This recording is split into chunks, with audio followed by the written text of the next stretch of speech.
Thank you to everyone who showed up today. So this is our first time as the CDLRA doing this sort of webinar where we're talking about the trends that we're watching. This is something we do behind the scenes all the time. I spend my usually from November through February, early March, really taking a close look at the trends. I look back at the data that we collected, particularly in the last year, but also in previous years. I'm talking to other experts in the field. I'm talking to other higher ed organizations, really to decide what trends that we're going to look at as the CDLRA in our surveys every year. So with that, I am going to get us started. I've got a few housekeeping items that I want to cover just before we get going here. So we've got a fairly large group today, well, large-ish for our webinar. If you want to take a moment, introduce yourself in the chat. We'll probably be using the chat more so than the back and forth discussion through our time together. With that said, if you do have a comment as I'm going along, I don't mind at all if you want to raise your hand. We've got this on we're set up as a webinar, or not as a webinar feature, but as a meeting feature in Zoom, just to facilitate more interactivity. So please feel free to raise your hand throughout and ask questions as we go. I'm completely fine with that.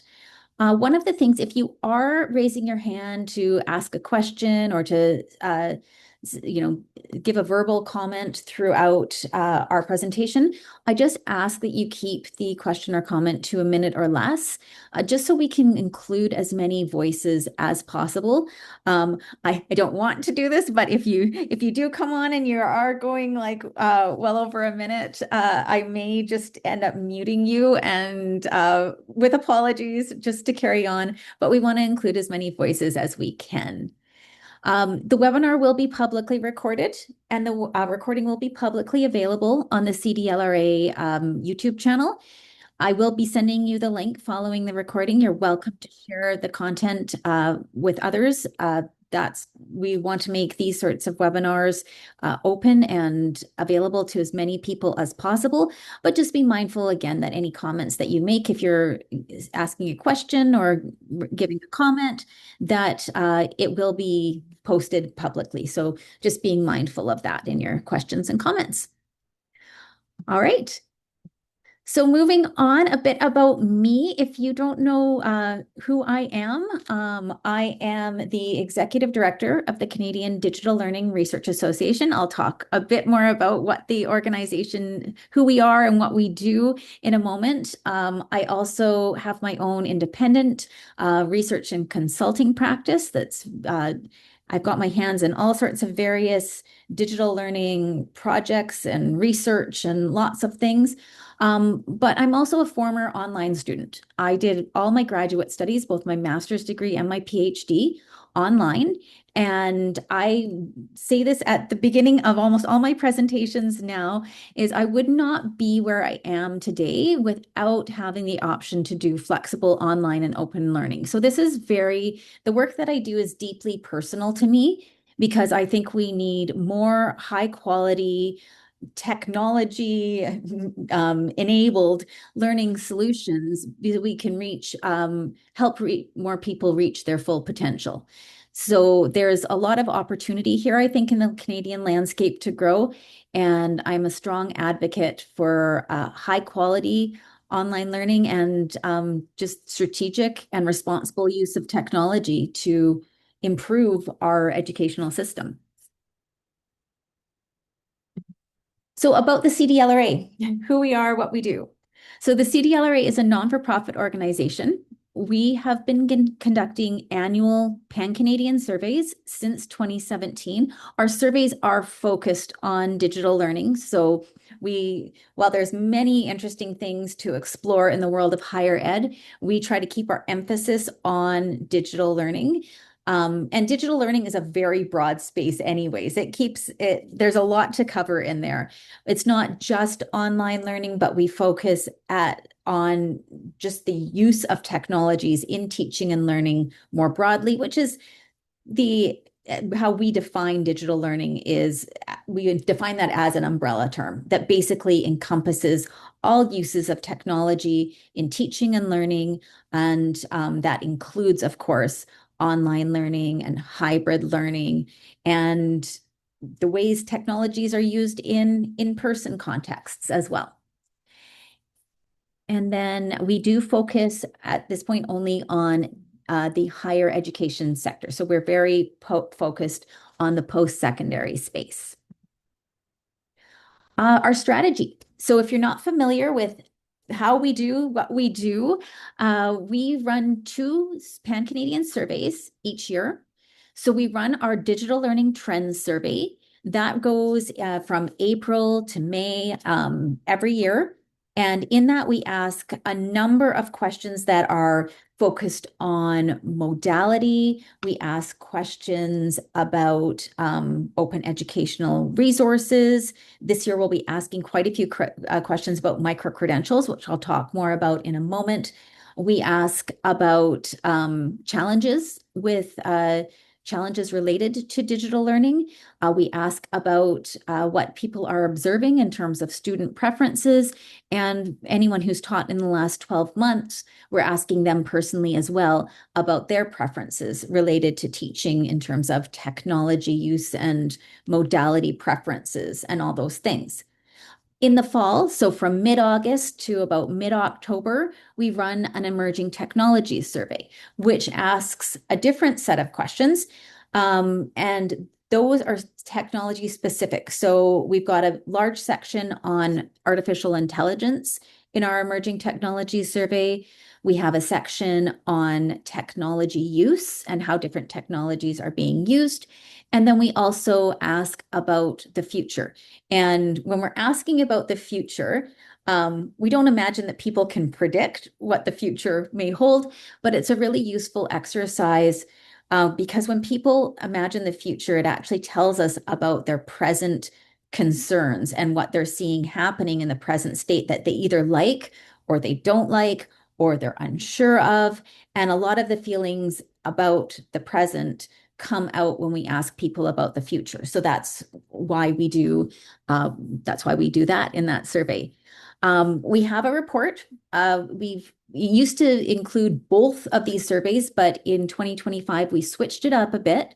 So the Pan-Canadian Digital Learning Trends report will come out in September again this year. So that's where we will provide a ton of information, all the findings from the Digital Learning Trends survey. And then last year, we shared our emerging technologies survey findings in two different ways.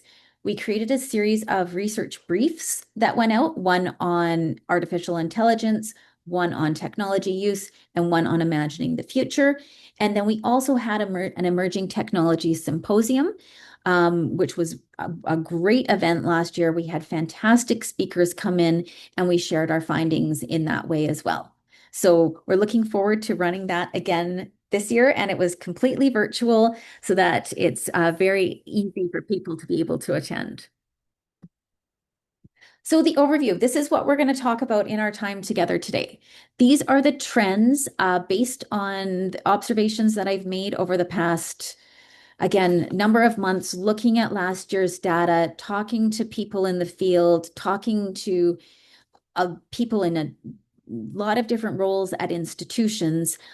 I'm really interested to see what's going to happen in online program growth, in micro-credentials, in the artificial intelligence for sure. That continues to be a very big topic.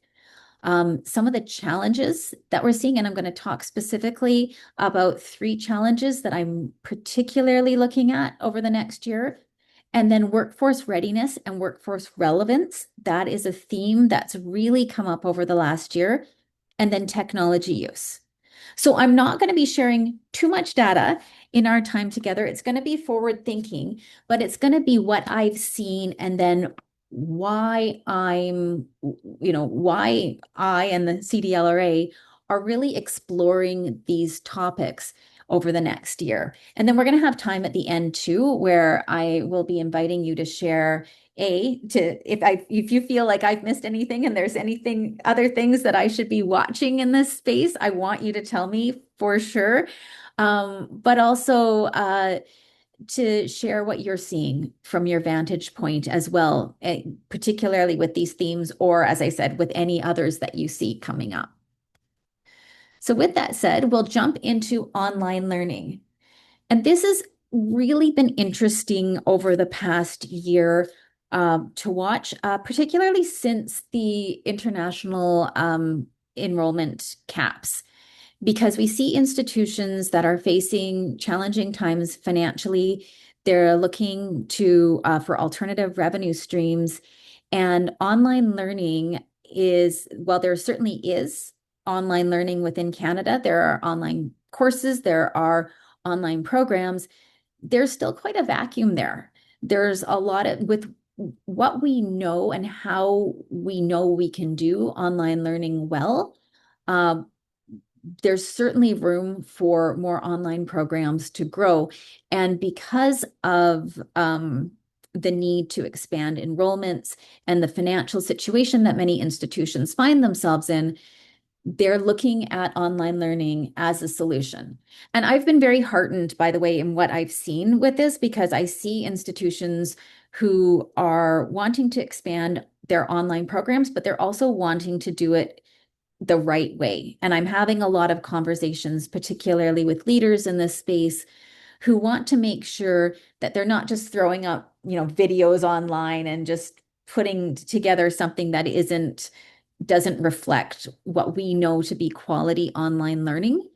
But I am hearing a lot of conversations at institutions about expanding online. And one of the things that we're also looking at in the survey, when I was talking with our CDLRA members last week and people we have a research steering committee and we have various experts who validate our surveys. And in talking with them too, we feel a need this year to actually start looking into the program areas. So we will be asking an open-ended question in there for people to identify if online learning is increasing at their institution, which program areas specifically is it increasing? And this helps us to see those trends, but also identify if there's other areas that would also benefit from expansion in the online space.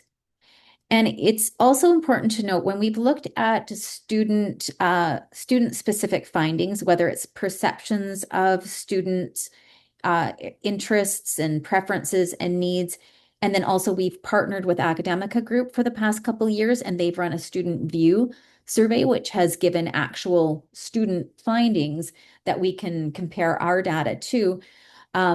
We've certainly seen that the students who are wanting to learn online, particularly those who are wanting to learn fully online, it's a different demographic than the traditional 18 to 24-year-old student. So I've said this in quite a few instances over the past, particularly over the past year, that when you're doing, if you're at an institution and you're looking at your student surveys of your existing student body, especially if it is a mostly on-campus, in-person institution, if that's your typical student demographic, when you're asking them about their preferences for online, you do have a very biased sample for the most part, because you're talking to people who are able to learn online. They are able to make it work to come to campus. When I think about myself and my past experiences, particularly when I was doing my master's degree and my PhD, I didn't have the option of going to campus at that stage of my life. It would not have worked. It wasn't a matter of juggling things around or, trying harder to make things work. I had the option to learn online or to not learn at all. And so I think it's important when we're talking about online program expansion that we keep it in mind that institutional student surveys that tell us that their existing student body may not be, you know, super keen or somewhat keen to do online learning, that's not necessarily the demographic that exists out there. There is a broader demographic, and there's been some interesting emerging research that I've seen come out over the past year that really confirms that there are people out there in Canada who want to learn, but they can't because online options aren't available. And so last year, looking at some of our stats from last year, we did see last year that there was a trend and towards increasing. And we've seen this really steady for the past 3 years where people are imagining fairly steady growth in online over the past 3 years. Like that's been consistent. Last year, we did ask people whether whether online courses or programs were increasing, decreasing, or staying the same at their institution. And 75% of our respondents said that online courses and programs were increasing or staying the same at their institution. So 50% increasing, 25% staying the same. And of the 25% remaining, that wasn't all no. A lot of that was unsure or don't know. So very few respondents actually said that it was decreasing at their institution. This year, we're asking similar questions as well for hybrid and in person too, to really get a sense of what's increasing, what's decreasing, and so forth, so we can see those shifts in modality at institutions. So moving on to micro-credentials, this has been a very big topic. It has been for a number of years, but I feel like in the past year as well, alongside the online learning conversations, that micro-credentials have really come into play. And that's because of the need for revenue at institutions. And so as institutions are looking at alternative sources of revenue, not only are they looking at online program expansions, but they're looking at the possibility of micro-credentials. So on our end, the three things that I'm especially monitoring are whether micro-credential offerings are increasing, decreasing, staying the same. I'm also asking a number of questions that are specific to gauge interest in micro-credentials. And even, sharing from the survey, which I have right in front of me here, micro-credentials this was a tough one to pin down questions on because even in and of itself, micro-credentials is a word that there is not necessarily a common definition for. I think in looking at the various ways it was defined, I came up with a definition that was close enough to all the other definitions out there, particularly those in the Canadian context. But with that said, there's definitely a lot of room for growth and for clarity here. Micro-credentials it encompasses what happens in the post-secondary system, but it also encompasses courses that are being offered privately by corporations and other things. So it's not just a post-secondary issue, but it's broader. And so we're asking questions about, whether our respondents have participated in the development, implementation, or instruction of micro-credentials. Whether employers, if they have, what's that been like working with industry employers and the value that employers are placing on these micro-credentials. We're asking what types, and we're asking very broad questions about micro-credentials this year. I do that intentionally when we are starting to do a deep dive on a newer topic. I did this same approach when we had generative AI when it came into place in 2023. So the questions I'm asking are intentionally vague, asking people what types of micro-credentials are of most value to them personally, and not being specific about what I mean by type of micro-credentials, but actually having, I want to know just what people are going to tell me, what they're going to come up with, whether that's the subject matter, whether it's a certificate, badge, blockchain, etc. But I'm really keeping things very open for micro credentials because I think there's a lot of information to gather here as we start, muddling through it and figuring out what are the important trends and findings to pull out. So I'm actually very excited to do a deep dive into micro credentials this year. And I've worked alongside a number of people with a lot of expertise in micro credentials to come up with our survey questions this year.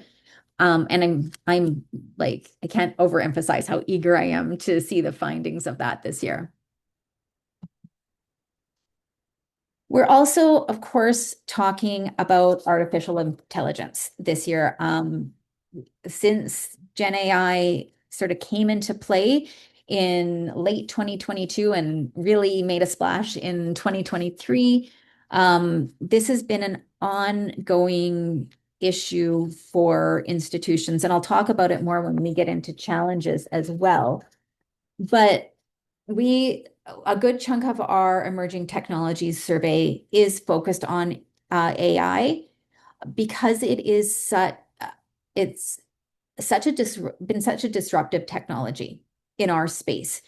It came into being, and every student has access to it easily by their phone or on their laptop. This isn't something that can be controlled in many ways, and it's because of what AI can do and because of the way that it's evolved. I mean, now we have instances even in the past few weeks where AI can complete an online course for a student, or it can complete a course and do all the coursework within an LMS shell. So what does that mean for teaching and learning? At the same time, we have students who absolutely are going to need to use AI in their careers and in their jobs and need to be developing those technological competencies as they go through their post-secondary system in order to be career ready, to be hireable upon graduation. There is a certain level of technology skill that's needed now. Of course, it's context dependent and field dependent, but it matters a lot. So we are looking sort of at three things related to artificial intelligence this year in terms of trends. One is use cases. Now that people have been using AI for a few years, or at least have been encountering the word generative AI for a few years, how is it being used in teaching and scholarly practices? Where is it not being used? What's happening with that? What platforms and tools are commonly being used by faculty, by students? And when we look where obviously our focus is on teaching and scholarly practices, but we also want to be considering too how AI is being used across the institution, because many staff now are encountering AI in their work. They're using AI in their work. Administrators as well. This is a big pervasive issue. And I think too, we're seeing, with the work that I've done, both within the CDLRA, but also outside of the CDLRA, we're seeing different ways that people are experimenting with use. And we're seeing, and this will come into the resources and training, a need for both encouragement and for guardrails, in the sense that if students are going to need to be able to be proficient in workforce relevant AI upon graduation, we need instructors who are able to integrate that into the courses. We need them to understand what students are going to need to know and have that integrated into the teaching and learning. At the same time, we also need our instructors to be modeling, ethical and responsible AI use.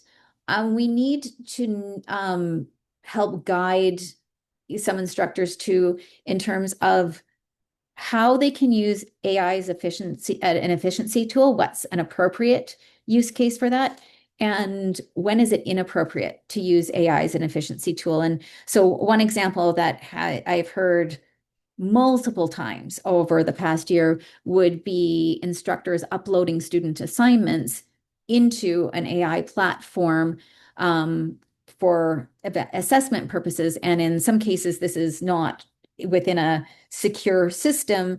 It's uploading, student assignments to ChatGPT, which is a big no. That's violating student confidentiality, privacy. There's all sorts of, problems with that, but also what's the role of the instructor now that we've got AI? Is the instructor being hired as a subject matter expert to be the one themselves doing these evaluations? And are there places where evaluations and assessment can be AI supported from an instructor, and are there places where it really does need to be the instructor doing the work, just like there's cases where the student can use AI, appropriately for efficiency, but there's also cases where the student needs to be doing their own work without AI. So we see that conversation of use cases moving beyond just the student, and are students going to cheat? It's becoming a more nuanced conversation.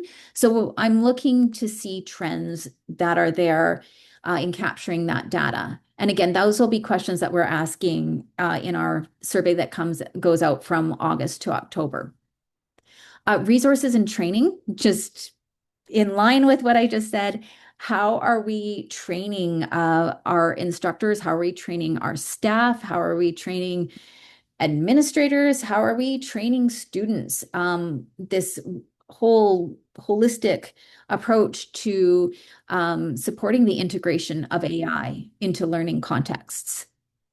And then the impact of AI use. So for the past 3 years, so 23, 24, 25, our survey questions related to AI were more future focused in terms of how they were worded. So in the past 3 years, we've asked, will Gen AI make teaching more efficient? Will Gen AI make teaching more effective, more engaging, challenging, and so forth?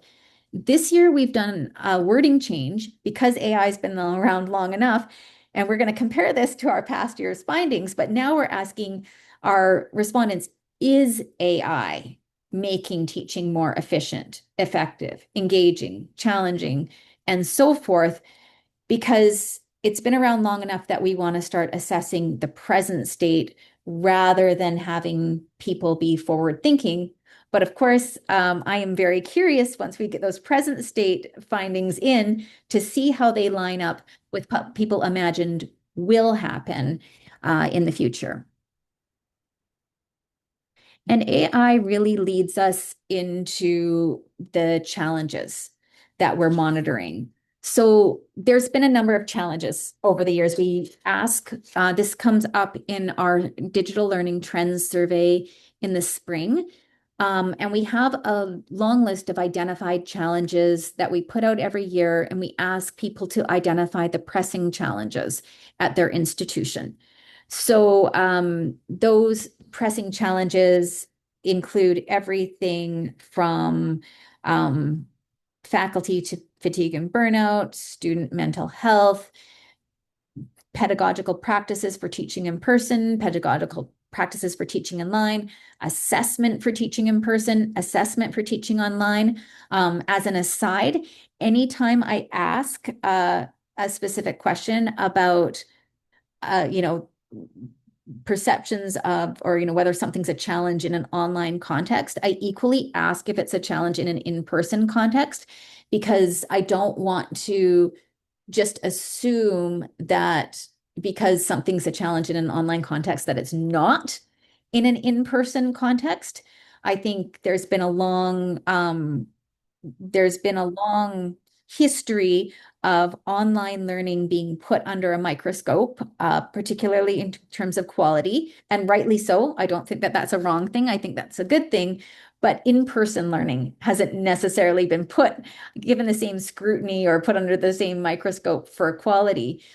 So in many ways, online is being held to a higher standard for in-person. So if I'm asking about training, is training offered for faculty for teaching online? I'm also asking, is that training being offered for faculty teaching in person to see if this is it not being offered to anyone, or are we seeing it more offered to people teaching online or more offered to teaching in person? So that's just an aside that's important. Then when I'm talking about challenges, I do include questions about in person, just so we have a more nuanced understanding of those findings that come in related to the digital side of things. So we for this year was the first year that we didn't have faculty fatigue and burnout, or I should say 2025 was the first year that we didn't have faculty fatigue and burnout as our top challenge. And it was interesting, and the reason for that clearly came out in terms of the challenges that were identified related to enrollments. But we saw these three. I kind of put the questions that really rose to the top in sort of these three clusters here that I'm watching very closely. Academic integrity is a huge one, and that's for reasons that I covered with AI. It is becoming much more difficult to, for lack of a better word, micromanage what students are doing in terms of their work, and AI can be very undetectable in terms of when it's being used. So that's become a big issue. However, it's not limited to AI. In the past 6 months or so, one topic that has come up over and over with academic integrity now is Meta Ray-Ban glasses. So where students have that augmented reality. And if students are going into an in-person exam, you can't be checking everybody's glasses as they're going in, and you can't actually ask a student to not use their glasses when they're doing an exam. So it's really changing. The conversations about academic integrity are very linked to the conversations about assessment practices. And we're seeing, with all the technological disruption and digital transformation that's happening, a new need to rethink our assessment practices. And that's a tough one, because in higher ed, assessment has pretty much been done a certain way using a few techniques for a very long time. And now our instructors and our departments and our curriculum and program designers are having to really rethink what assessment looks like. I'm on my end of things, I'm looking to see what's happening in terms of e-portfolios, in terms of shorter, more formative assessments that come up, more authentic assessment practices where it's focused on demonstrating skills that students will be doing in the workforce. So those are a number of things that I'm looking at in the academic integrity sphere. So it's largely driven by AI, but it's also not a new conversation. It's conversations about academic integrity and assessment have been happening, and they kind of jump into play anytime there's a new technology. I mean, rigor and academic integrity came into play when conversations about the calculator, when that first came into play, when the internet started, becoming a thing, then these conversations came up again. For people like me who've worked in the online learning space for a very long time, conversations about academic integrity and making sure students aren't cheating has been an ongoing conversation in the online and distance ed world for decades now. So it's not a new conversation, but AI is certainly shining a spotlight on it, and it's certainly making it more challenging. And then with that, we have AI policy development. So really looking at asking questions about whether there's policy in place, um, seeing what kinds of guidelines are there. Are there consistent guidelines for AI use? So I'm digging into seeing now that we're, in our fourth year essentially of Gen AI use, what policies do institutions have in play? How are these evolving? And how are these being communicated to faculty and instructors and staff and anyone who's going to be interacting with AI essentially in their jobs? And then finally, linked to both AI, academic integrity assessment, and policy is digital literacy. And so it's faculty proficiency with technologies, but that has also come into the forefront of the conversation because of AI and because of the student need to be proficient in AI when they enter into the workforce. And it's created a more urgent need for digital literacy development, particularly with AI, but sometimes it's actually a matter of digital learning literacy more broadly.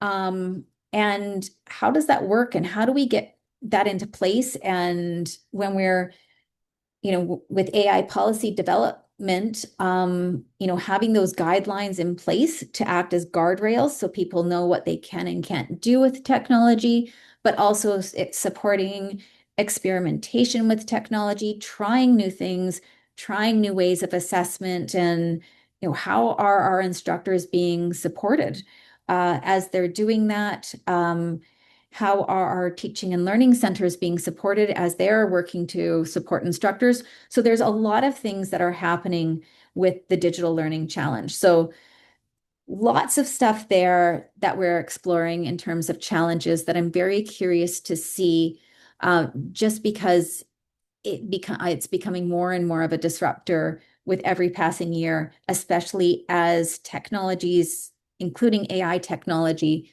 becomes more evolved. And then going into workforce readiness and workforce relevance. So this is integrated in many ways through a lot of the questions we're asking in our survey. It's come up in a number of our open-ended questions over the past couple of years, more and more.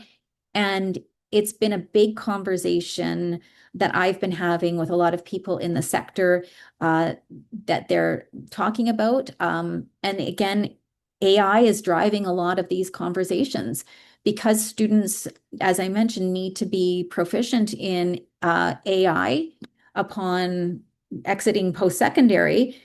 That creates that need for it to be much more prominent, a prominent part of their learning experience. So one of the questions that when we're asking about imagining the future in our emerging technologies survey, a question that's been added for this year is how well is our post-secondary system preparing students for their future career? And again, I ask these questions as open-ended because it allows respondents just to share whatever it is they're thinking about that. And then I can pull themes out of the whole collection of responses and then get a really good sense of the trends and the feelings and what's happening there. And then we've got questions that are just exploring the integration of workforce relevant technologies into different learning contexts. So with all that said, I would love to open the floor up to anyone who would like to ask questions or share. Oh, I should add too, before I go to that, the technologies being used. That was one more thing that we're looking at. We've looked at this in our emerging tech survey for many years. We've got a list of commonly used technologies. We see year after year that learning management systems and video-based technologies are top of the list. Um, XR, like extended reality technologies, so virtual reality, augmented reality are always the absolute bottom of the list, with generally with only 1 to 3% of our respondents who have taught in the last 12 months using those technologies. And part of that is to the barriers, like price barrier, making sure each student has access. There's a lot of issues there with those technologies, but particularly with the learning management system technologies, and also the video ones, this year we're curious to see how are these technologies being used, because since I started doing this work with the CDLRA in 2019, learning management systems has been the most commonly used technology, but we don't really have an in-depth understanding about how learning management systems are being used and the extent to which they're being used. So if someone's telling me that, yes, they're using a learning management system in teaching and learning, I don't really know whether they're using that just to post a syllabus and message their students on occasion, or if they are maximizing the functionality of the learning management system. So that's something that it's because that has been the largest, the most prominent technology used. It's worth now, especially with AI and the need for technological proficiencies, to better understand how this technology that almost everyone is using is being used. So that's something we're diving into this year. So now opening it up to whoever would like to share. I'd love to hear from you. Did I miss anything? Is there any trend that I didn't cover that you think absolutely the CDLRA should be looking into this year? And I'll give the caveat, it does need to relate to digital learning. I know we get asked sometimes asking questions about other topics in higher ed, which are, of course, really, really important, but aren't directly related to digital learning. And just for the sake of not overburdening our survey respondents and keeping our surveys to like 10 minutes or less, we really do need to keep that focus on digital. But at the same point, either in the chat or feel free to raise your hand and speak up, or just unmute yourself and shout out. I'd love to hear other trends that you're watching from your end. Oh, I've got, yes, thank you, Keith, in here.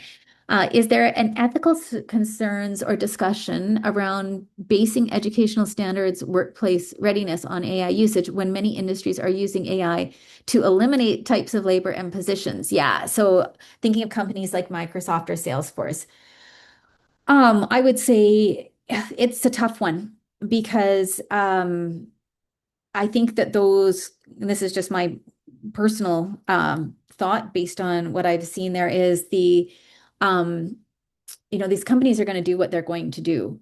And what happens is we see, and I've heard this from CEOs of companies in the field, in the workforce, that when they're making hiring decisions, they are hiring people who know how to use those technologies. Like they're the onboarding that students are going to get when they start a job now because of AI, because again, sort of AI eliminates a lot of junior level positions. And I think that it's tricky because it's I don't think ethically we can, or like, even if we have ethical concerns about that, I don't think we can stop that from happening. I think that is just a change that is happening in our society that, like it or not, we're not able to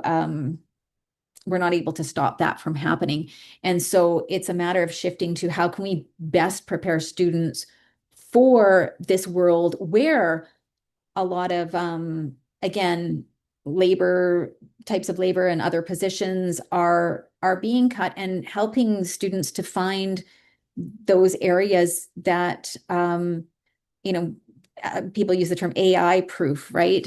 What are those skills and those areas that they're going to need to work? So Keith, I don't know that I've got a very good answer for you, but I think that there's certainly discussion around that. But yeah, educational standards about workforce readiness around AI usage, I think, has to be matched with the reality of the situation, not necessarily whether we agree or disagree with the situation. Maggie, yeah, thanks, Keith. Yeah, that's fair. Yeah, elimination of entry-level positions. And well, that's a real challenge to focus on too. I'm going to make a note of that actually, because that might be something to integrate into our thing or into our in our survey, a way to ask about that. Um, I'm just going to read Maggie's comment here, and then Lucas, I see your hand raised. At McGill, we're increasing the development of online programs. Yeah, what I'm looking for is trends in subject areas, degrees, etc. That's exactly, Maggie, what I'm looking for too, which is one of the reasons why we're actually asking people in our survey if they say that it's increasing at their institution. So if they say online programs and courses are increasing at their institution, then we are specifically putting conditional logic into our survey. So they're asked a follow-up question asking them specifically in what subject areas or programs, our academic disciplines are those online programs increasing. So I'm very curious, the same thing.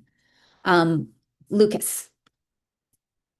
Yeah, thanks as always, Nicole. It was great. I'm curious. I know we're down the AI rabbit hole, and I hate that we end up there. And I'm going to do my best to not be the first person to get muted at a minute. But I'm curious about the tensions between, let's say, colleges and universities, because in the grand Canadian scheme of things, traditionally colleges were sort of technical and preparing for workforces.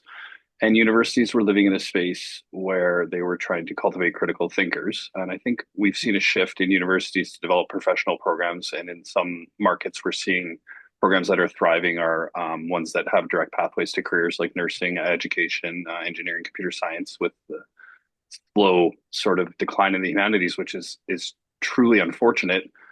So I'm curious if we'll have any access to data to link the AI perspectives among the folks, whether they're in a college or a university, or if they're in a university, if they're in a professional program.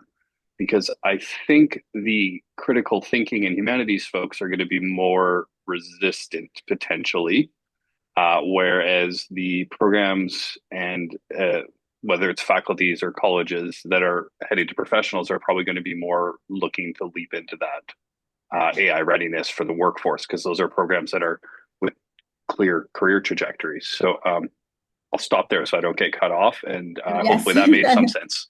that made a lot of sense, actually. That's a really interesting point. And I may be tapping on your shoulder to create an additional question for the Emerging Technologies Survey. But that's something we can do. So what we do, I didn't talk too much about the demographic questions that we ask. So we ask the same set of demographic questions at the beginning of each of our survey. And so one of them is what institution they're at. And so we ask people to identify the province and then the institution that they're at. So it's very easy to um, sort our respondents by college or university or polytechnic and so forth, and even by size of university, so whether it's a smaller or a larger university, smaller larger college and so forth. So that does make it very feasible to take a look at that, and then of course we break it down to by whether they have taught in the last 12 months or not, and we break it down by their role as well. So we've got a number of demographic data that would probably allow for us to take a look at if there was a difference in perspectives related to AI based on where they're from and what they do.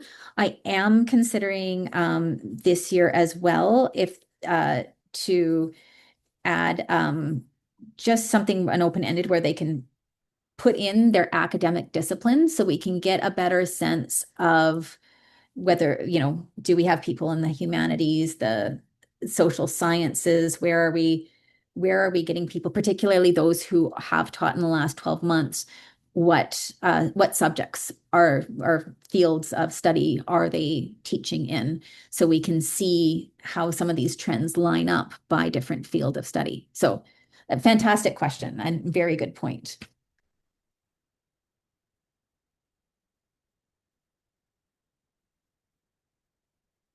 I'll just give it another second here, see if there's anyone else. These are great comments, great questions. And yeah, it's interesting because when I started in 2019, pre-pandemic, the questions we'd ask in the survey were so different from what we ask now. Because in 2019, we were asking questions like, does your institution have a strategy for online learning? And of course, like now, post pandemic, almost everyone has a strategy for online learning or online courses. It might be smaller, it might be bigger, it might be more, in the formative stages or how it's implemented. But those questions, how much I forget, I think sometimes it's easy to forget what a short time window it's been that we've had such big change in higher ed.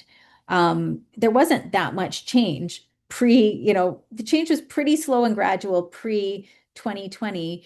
And then in the last 6 years, between the pandemic moving, higher ed in Canada online for the better part of, 2 years, for at least 18 months, that was a big disruptor, and everyone became much more familiar with various different technologies, and a lot of that stuck even into in-person learning. And then, of course, we had, just as people were kind of catching their breath after the stress of the pandemic, we had generative AI come in, and we had this whole new disruptor that we've had to grapple with and deal with. And now, of course, we've got things like those wearable technologies coming in, like AI empowered, AI enabled glasses, which are tricky.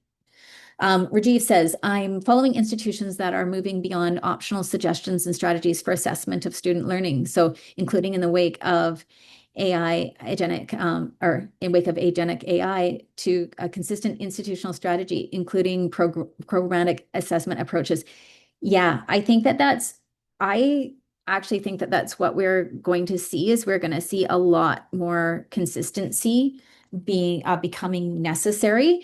I was doing a keynote for Seneca Polytechnic a couple weeks ago, and was the conversation of assessment came up, and of course with AI. And one of the things that I don't know if it'll happen or not, but I foresee it potentially happening, is even a move away from percentages and letter grades to more of a standards based, like you either met standards or didn't meet standards. And of course, that has a lot of implications for admissions and how we choose who gets into programs at the undergraduate, but also at the graduate level.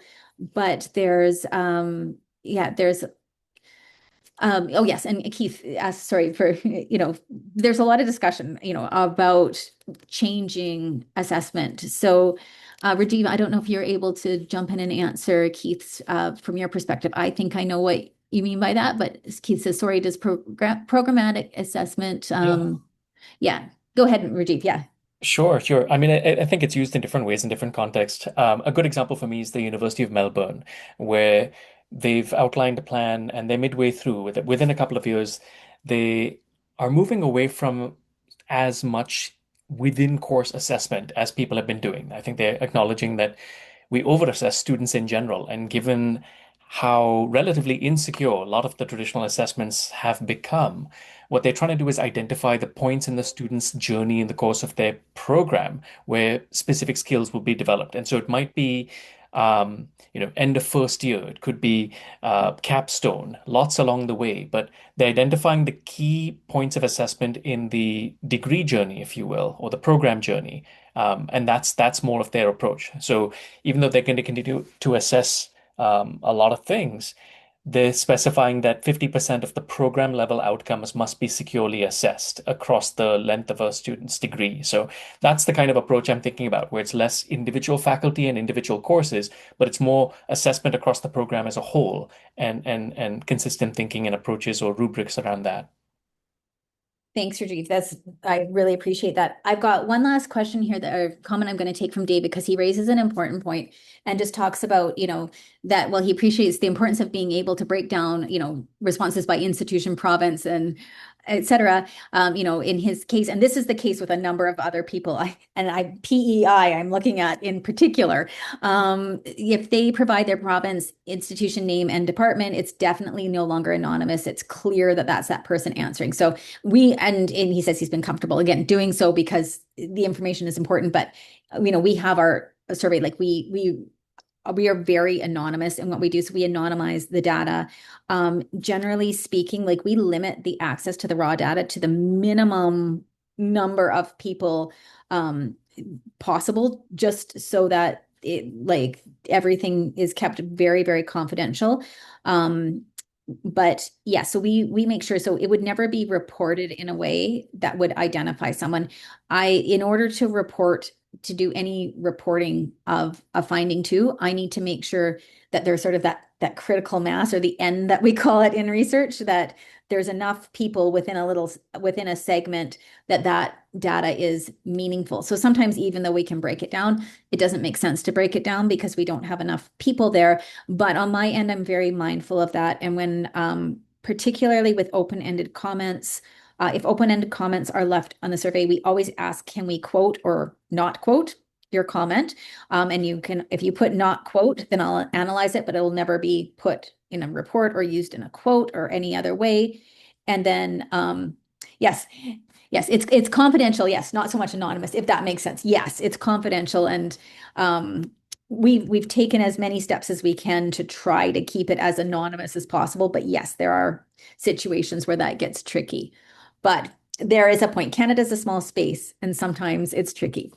All right. So for those of you who are hanging on here for the last minute, I just want to thank you. If you're not already a part of our roster, we'd love to have you receiving our invitations. You can also help support our survey work this year by just sharing the survey link and engaging with our posts to help get them more visibility. When our survey comes out, we're a nonprofit, so all the help we can get in maximizing our results, the best. And then we do have coming up in a couple weeks, I'll be sending out an email if you're on our email list for a new professional development series that we have. I'm opening up registration today for it. And this is a way you can support the CDLRA's work. We're going to be offering professional development series, and the funds from that will help support our survey work every year. So with that, thank you very much for being with us. You'll receive an email link with the recording, with links to anything that we talked about today that are relevant. And I really appreciate everyone taking the time to join us today. Enjoy the rest of your day. Thanks, everyone.